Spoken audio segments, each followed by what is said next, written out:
As we saw, Russia's military is making advances in Ukraine, but has suffered significant casualties since invading 2 weeks ago. For more, I want to bring in Jason Beardsley. Jason is a national security expert and national executive director at the Association of the U.S. Navy. He's also a former Green Beret. Jason, it's great to have you. As you know, Russia's military is significantly larger than Ukraine's, but still these casualties are staggering. How might the impact morale of Russian troops? Thank you for having me. It impacts the morale tremendously. And I think David Martin laid out a great case. In 20 years in Iraq, we lost 7,000 or so. And here they are at about 6, and it's probably higher than that. This has really ripped through the Russian army. The morale there is low. There's a lot of conscripts that were in this engagement without knowing they were going to war. Those are the reports on the ground. They appear to be true. In addition to that, we can tell by the readiness of the machines, the equipment, the vehicles.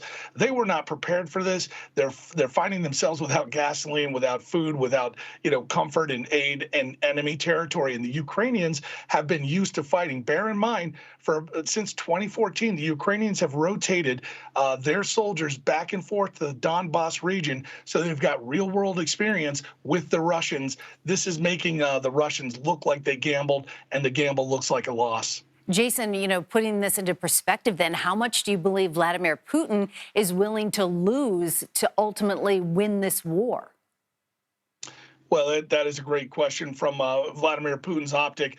It looks like he was always interested in a shock and awe campaign that would scare Zelensky and company out of the country, and then he could install a puppet regime. What I think he's willing to do is kind of negotiate his way at the end of this back to control of the Donbass, that's the eastern province region, so he's got that land bridge connection to Crimea.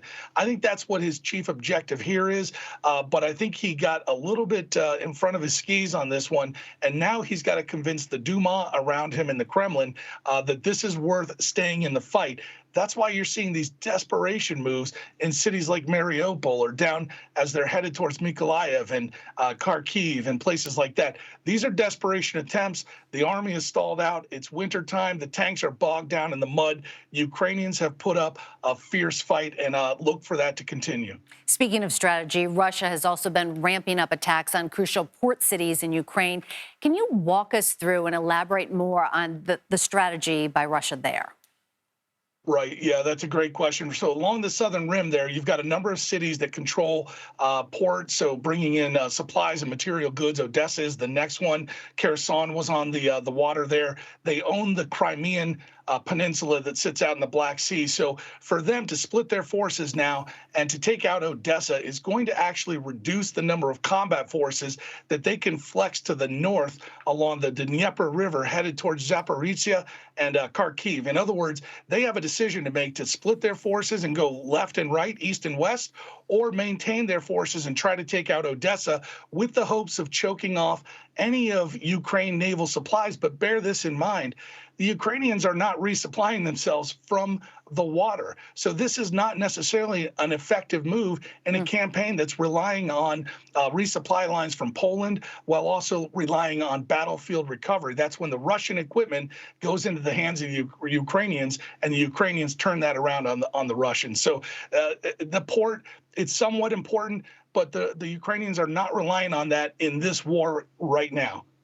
As we heard, Jason, in David Martin's piece, the Ukrainians are making good use of anti-tank weapons. They're also fighting on home turf. What else is working well for them?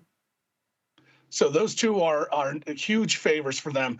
I've talked about the 3-to-1 ratio. Sometimes it's 5-to-1. If you are a defender defending your homeland and you have 1 to every third of theirs, you're going to put up a great fight. So their numbers are in their favor. The terrain, as you point out, the weather, but mostly what's happening in their favor is the Russian army is not good at this. And I want to point out something you don't hear a lot about. Vladimir Putin is a KGB agent. He's used to deception operations and clandestine operations and strike. This is war. This is open war. He is not a general. He has no military experience.